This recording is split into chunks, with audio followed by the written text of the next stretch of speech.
The childhood secret Leo Miller stood by the glass doors of the office building, watching Chloe Walsh and Jaden York approach. They were flanking Simon Vance, one on each side, guiding him toward the entrance. A bitter, familiar knot tightened in Leo's chest. He didn't need to be a mind reader to know that their date tonight was officially dead in the water. As the trio neared him, the two women whispered a few words to Simon before hurrying over to Leo. "Leo, I am so sorry," Chloe said, her face a mask of guilt. She reached out, grabbing his left hand and giving it a gentle, pleading tug.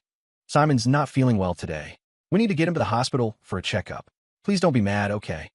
"The symphony starts tonight," Jaden added, naturally taking his other hand. Her voice was soft, trying to soothe the frustration she knew he was feeling. "Go ahead and get ready. We'll drop him off, make sure he's okay, and meet you there. This is the performance you've been dying to see. We promise we won't miss it." Looking at them, Leo was hit with a wave of nostalgia. Since they were toddlers, it had always been like this, Chloe on his left, Jaden on his right, holding his hands as they navigated the world together. "It's fine," Leo said, forcing a supportive smile. "You guys do what you need to do. I'll handle the arrangements, and we'll meet at the concert hall."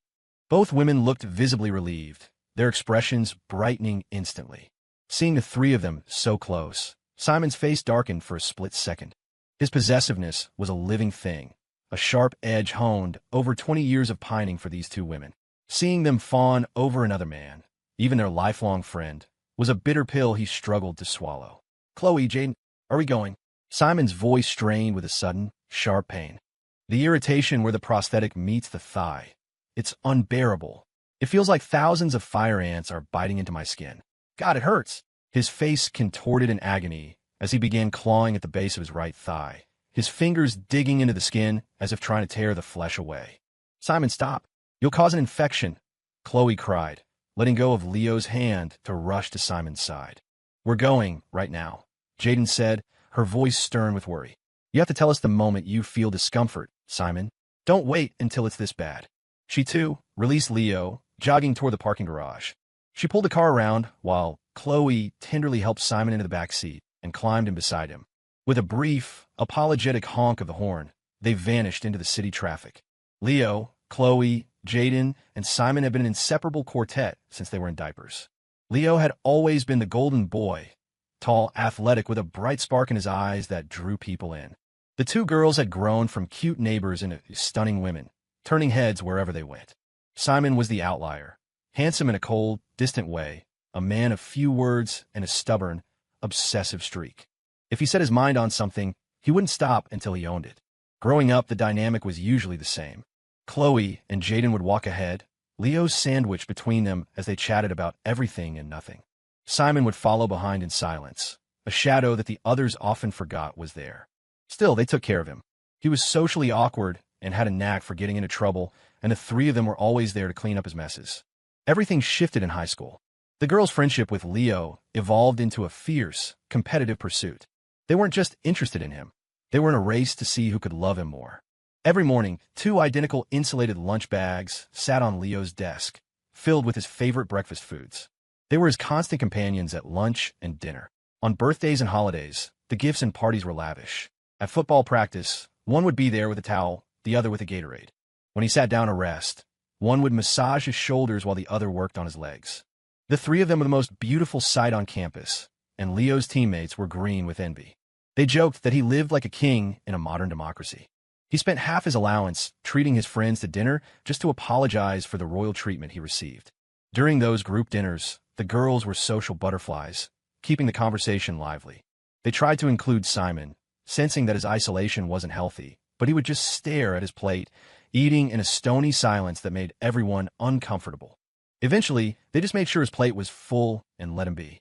It was a stable, if slightly lopsided, harmony, until Valentine's Day of their senior year. Leo was in the classroom packing his bag when two girls from another class, close friends of Chloe and Jaden, walked in. "Leo, come with us," one said. "Am I under arrest?" Leo joked. "Maybe," she laughed. "But I promise it's a good thing." Leo couldn't resist. "Wait for me. I was thinking Taco Bell tonight." "Taco Bell can wait," the girl said with a smirk.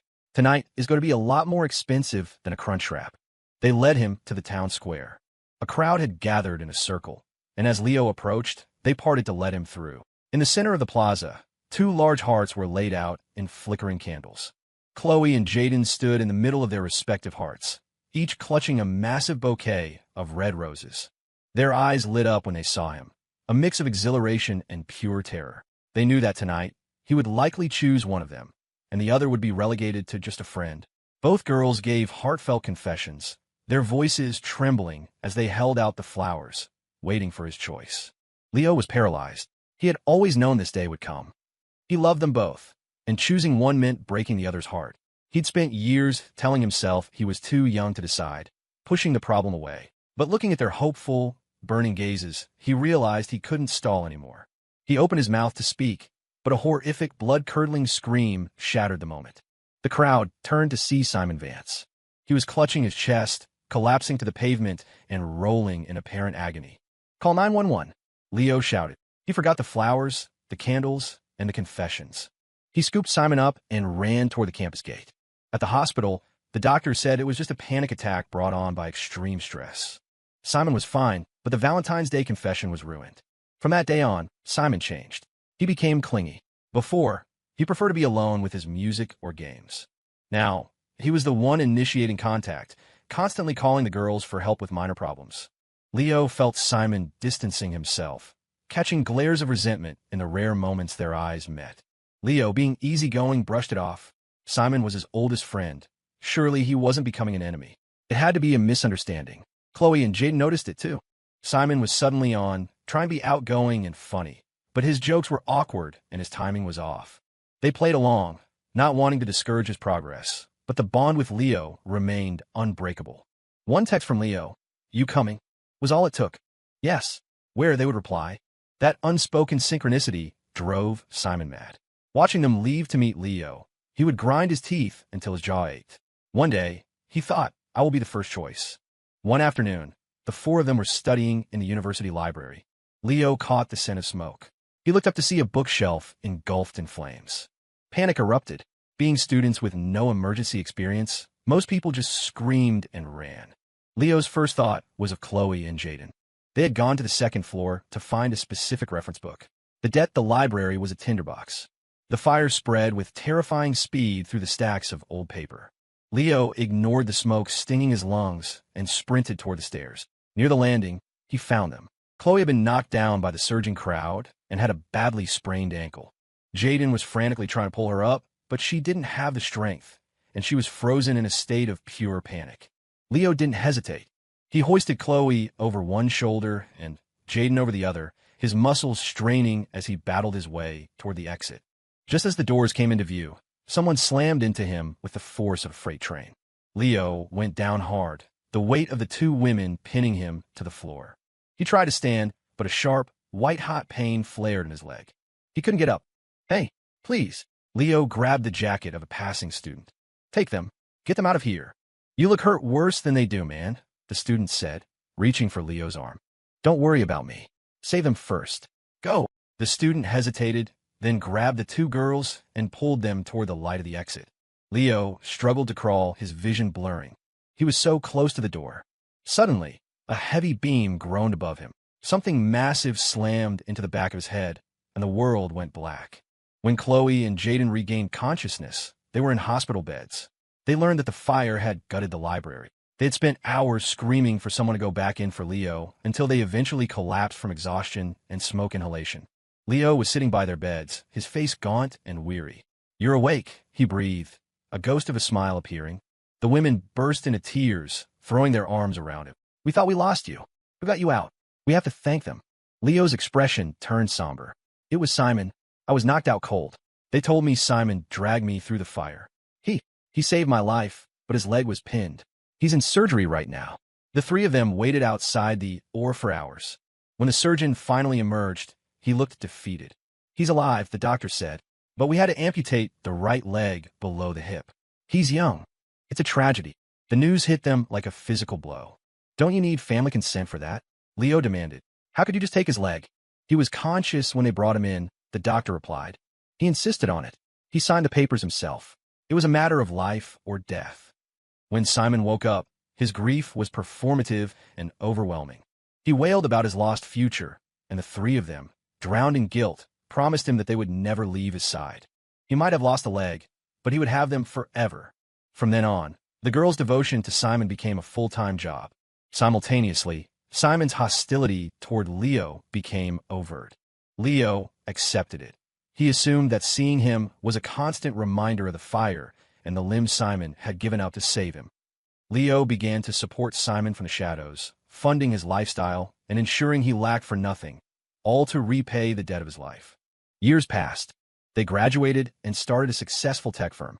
Leo, Chloe, and Jaden did the heavy lifting, while Simon was a partner in name only. They bought him luxury cars, funded exotic vacations, and gave him the best of everything. That was why Leo had been so hurt when the girls ditched their symphony date. It was a pattern that had repeated 100 times over the years. A single phone call from Simon was all it took to leave Leo standing alone. Leo waited at the concert hall until the very last minute, hoping they would show up. They didn't. He watched the performance alone, flanked by 2 empty seats. When he got home, he checked Instagram. Predictably, Simon had posted a photo. Him in a hospital gown, Chloe washing his face with a warm cloth, Jaden stirring a bowl of soup nearby. Leo was used to it. In the weeks that followed, the girls were rarely at the office. Simon's social media was a play-by-play of their care for him. Leo hadn't had a real meal with them in months. Then came Leo's birthday. Usually, the girls threw a massive party. This year, there was silence. Simon had been posting depressing, cryptic messages for a week. Photos looking down from high balconies, captions about the pointlessness of life. Naturally, the girls were on high-alert suicide watch. Simon had suggested a trip to the remote wilderness of Montana to find his spirit. The scenery was breathtaking, but more importantly, it was thousands of miles away. Simon had timed it perfectly, so they wouldn't be back for Leo's birthday. Leo watched their stories every day. Simon looked radiant in the big sky country, showing no signs of depression as he was pampered by 2 beautiful women against a backdrop of mountains. Leo felt a dark, intrusive thought. Maybe it would have been better if I were the one who lost a leg. He shook the thought away, horrified. He spent his birthday alone. He set the table for 3, cooked a large meal, and bought a small cake. He lit a single candle and made a wish. I wish we could go back to the way it was. No secrets, no debts. Just us. He blew out the candle and sat in the silence of his apartment. It was 11:30 p.m. The day was almost over. Knock, knock, knock. Leo opened the door to find Chloe and Jaden, looking exhausted and windblown. We made it, Chloe cried. Did you miss us, big guy? Jaden jumped on him, and for a moment, they were like they were in the library again, him carrying them both. How are you here? Leo stammered. We chartered a flight, Chloe said, breathless. We weren't going to let you spend this day alone. What about Simon? He seemed fine, Jaden said, rolling her eyes. We told him we had to go. Depression is one thing, but we can't be held hostage forever. You're important to us, too, Leo. We were so worried you'd be mad. I could never be mad, Leo said, his heart swelling.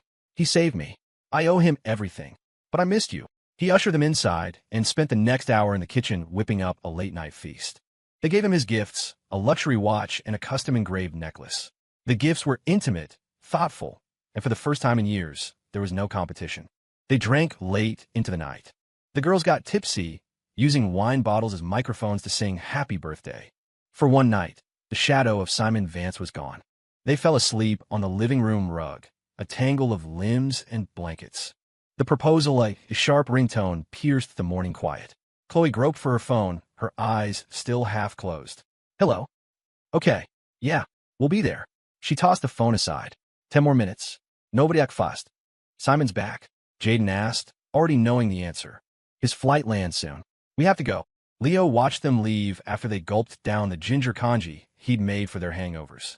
He cleaned the apartment and headed to the office, only to find an unexpected guest in his inner sanctum. Simon Vance was sitting in Leo's chair, sipping a latte. They rarely saw each other in person these days. Simon, how was Montana? Leo asked, keeping his tone professional and warm. Simon didn't look up. He took a slow sip of his coffee. It was perfect, he said quietly. Until the end. Someone ruined the finale. Leo knew he was talking about the girls leaving. Well, life is full of interrupted finales, I guess. You should try the Pacific Northwest next time, or maybe a trip to Europe. I'm going to propose to them, Simon interrupted. Them. Both of them. Today. Right here in the office. And frankly, Leo, I don't care which one says yes first. I'll take whoever is more devoted. I wonder where that leaves you. Simon's arrogance was staggering. He truly believed that years of being cared for out of pity meant they were in love with him. Leo's hands balled into fists, his knuckles turning white. Does it hurt? Simon sneered, standing up. To know that with one snap of my fingers, the women who used to worship you will leave you behind? I'm announcing it in the conference room in 30 minutes. Be there. Leo stayed in his office, staring at a report until the words blurred into gray lines. Finally, he stood up. He had to see this. The conference room was buzzing. Employees were whispering, sensing a drama they didn't quite understand. Leo slipped in and sat in the back row. Chloe and Jaden were at the front, looking confused. Simon signaled, and an assistant brought out 2 massive bouquets of lilies. He walked to the girls and knelt, an awkward gesture with his prosthetic. Chloe, Jaden, Simon projected his voice for the whole room. I've loved you both for a lifetime. These last few years have shown me I can't live without you. I want to make this official. Be my wives. The room went dead silent. Chloe and Jaden didn't look touched. They looked horrified. Simon, what are you talking about? Jaden whispered, her face flushing with embarrassment. You can't propose to 2 people. That's literally illegal. Simon smiled, looking triumphant. He pulled a document from his pocket. I'm a step ahead of you. I've officially changed my citizenship to a small island nation in the South Pacific. Their laws allow for multiple wives. We can all be together legally. The girl stared at the passport in shock. Simon, Chloe said, her voice trembling with a mix of pity and anger. You changed your nationality for this? We're your friends. We care for you because of what you did for Leo, but we are not in love with you. We'll always take care of you, Jaden added firmly. But this is a delusion. Never do this again. The crowd began to filter out, the silence replaced by mocking whispers. Simon sat on the floor, the lilies scattered around him. His face twisted into something monstrous. If that's how you want to play it, he hissed to the empty room. Then you'll get what's coming. Simon went quiet for a few weeks. He stopped calling. The girls, feeling a pang of guilt for the public rejection, eventually went to check on him. He played the victim, acting cold until they apologized enough times to restore the status quo. At the company's annual New Year's Gala, held at a luxury hotel, things seemed back to normal. After the main event, the 4 of them gathered in a private suite. Simon brought out a carafe of what he called rare Himalayan tea. A peace offering, he said, pouring 4 cups. Leo took a large gulp. It tasted bitter, almost metallic. This tastes off. Chloe and Jaden agreed, setting their cups down after a single sip. Simon's face was a mask of cold indifference. It's a specific blend. Very potent. Suddenly, Simon gasped. Oh no, I just got a text from my source. He sent the wrong batch. This isn't the tea. This is a concentrated herbal aphrodisiac from the subcontinent. It's industrial strength. What? Jaden stood up. It causes extreme cardiovascular arousal in men, Simon said, his face already flushing deep red. If the heart rate isn't lowered, it can be fatal. It doesn't affect women, though. Leo felt a surge of heat. His heart began to hammer against his ribs like a trapped bird. Simon was already gasping for air, sweating profusely. Chloe and Jaden panicked. Chloe grabbed her phone to call an ambulance, while Jaden helped Simon toward the door. We have to get him to the ER. His heart.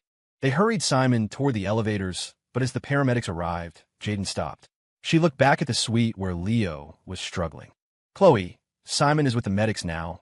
He'll be fine, Jaden said, her voice dropping. But Leo is alone, and he's in much worse shape. He needs me. Chloe's eyes sharpened. Don't pretend you're just being a good Samaritan, Jaden. I know exactly what you're thinking, leaving with a man in that state. You're thinking the same thing, Jaden countered. We aren't letting him go through this alone. They arranged for the company security guards to accompany Simon to the hospital and turned back, racing toward Leo's room. The truth, Leo woke up the next morning as the sun hit the high-rises. He felt a strange, light airiness in his body, though his memories of the night were a blurred, feverish haze. He walked into the living area of the suite to find Chloe and Jaden looking remarkably composed, sipping coffee and scrolling through their phones. The air in the room was thick with an unsaid tension. Leo felt like a bashful groom, barely able to meet their eyes, while the 2 of them acted as if it were just another Tuesday. You're awake, Chloe said, her voice neutral but her eyes lingering on him a second too long. Leo felt a wave of heat that had nothing to do with the tea. Yeah, I am okay. What happened with Simon? He's at the hospital, Jaden said, standing up and smoothing her dress. We should go check on him. Get dressed. They arrived at the hospital at 1:00 p.m. As they approached Simon's private room, they heard voices through the slightly ajar door. Leo signaled for the girls to be quiet. You did perfectly, Simon's voice came through, sharp and clear. When they come in, tell them I took a fall because of the prosthetic last night. Tell them I broke my right arm, and because of the medication in my system, the doctors couldn't operate in time. We had to amputate. Got it. Mr. Vance, a man, presumably a doctor, replied nervously. I can't just lie about an amputation. Your arm is perfectly fine. I'm paying you more than you've made in 5 years, Simon snapped. Just like the last time, do your job and get out. The doctor hurried out of the room, nearly running into the three of them. He turned pale and bolted down the hallway. They pushed the door open. Simon saw them, and his face went white. He tried to muster a weak smile. You're here. Listen, last night was a disaster. My friend sent the wrong. Stop, Chloe said. Her voice was like ice. How long have you been lying to us, Simon? We heard everything, Jaden added. The arm. The payment to the doctor. Just like the last time. What does that mean? Simon looked at their faces, no longer filled with pity, but with a terrifying, cold clarity. He realized the game was over. He started to laugh, a jagged, broken sound. You want the truth? Fine, Simon spot. In the library that day, Leo was fine. He was crawling toward the door. I followed him. I hit him in the back of the head with a fire extinguisher. I dragged him out to look like the hero. Leo felt the world tilt. But I was burned too, Simon continued. And I saw how you two looked at him. I knew I'd never win. So I found a doctor who needed money. I had him take my leg. I sacrificed a limb to buy your guilt. And it worked. For years, I owned you. You cut off your own leg. To manipulate us. Leo's voice was a whisper. I'd have cut off my head if I thought it would make them love me, Simon sneered. I thought if I made them feel guilty enough, they'd have no choice but to choose me. But they never did. They only ever loved you. The room was silent. The hero, who had saved Leo's life, was a monster of his own making. Chloe and Jaden looked at Simon, this broken, bitter man who had stolen years of their lives through a calculated, self-mutilating lie. They didn't feel anger anymore, only a profound, soul-deep disgust. We're done, Simon, Chloe said. We won't call the police. You've already destroyed yourself more than any court could, but you are dead to us. They walked out, leaving Simon Vance alone in his hospital bed, a man who had traded his body for a love he could never possess. A week later, the three of them stood at the airport. They had stepped down from the company, leaving it in the hands of a capable management firm. They needed to breathe. They had chosen a destination far from the shadows of their past, Dubai. They wanted the sun, the desert, and a world where they didn't owe anyone anything. As the plane climbed into the clouds, Leo sat between Chloe and Jaden. He took their hands, and for the first time in his life, there was no weight of debt, no hidden shadow, just the open sky and the people he had always loved. Story complete.